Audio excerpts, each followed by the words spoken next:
জেলা প্রশাসন ও জেলা কৃষি সম্প্রসারণ বিভাগের বেঁধে দেওয়া ক্যালেন্ডার অনুযায়ী ৯ মে থেকে সাতক্ষীরায় শুরু হয়েছে গাছ থেকে আম সংগ্রহ। পর্যায়ক্রমে বিভিন্ন জাতের আম সংগ্রহ চলবে ১০ জুন পর্যন্ত। চলতি মৌসুমে জেলার আমের ফলন বেশ কম, তাই কোনো রকম প্রাকৃতিক দুর্যোগ আসার আগেই আম বাজারজাত করতে ব্যস্ত চাষিরা।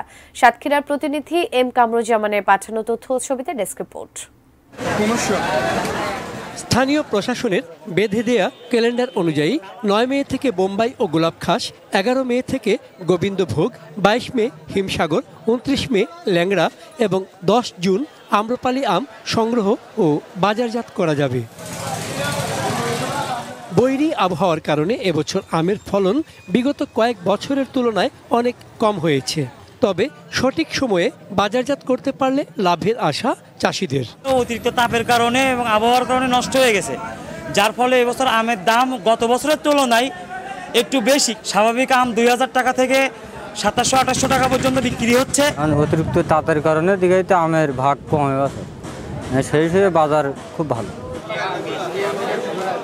সবার আগে বাজারে আসায় বিভিন্ন স্থান থেকে পাইকাররা আম কেনার জন্য এখন ভিড় করছেন সাতক্ষীরায়। আমাদের এখানে আসার উদ্দেশ্য হচ্ছে যে আবহাওয়ার কারণে এখানে আমটা আগে পরিপক্ক হয়।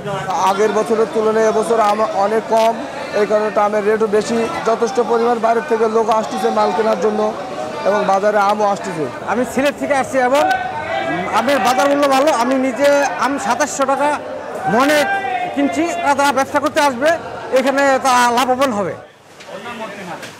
এবছরও ইউরোপের বিভিন্ন দেশে সাতক্ষীরার আম রপ্তানি হবে বলে জানালেন এই কৃষি কর্মকর্তা।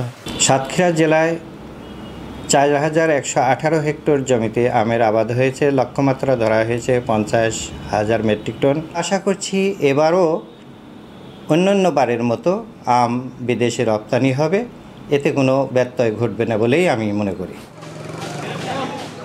চন্দন পাল, ডেস্ক রিপোর্ট, এটিএন নিউজ।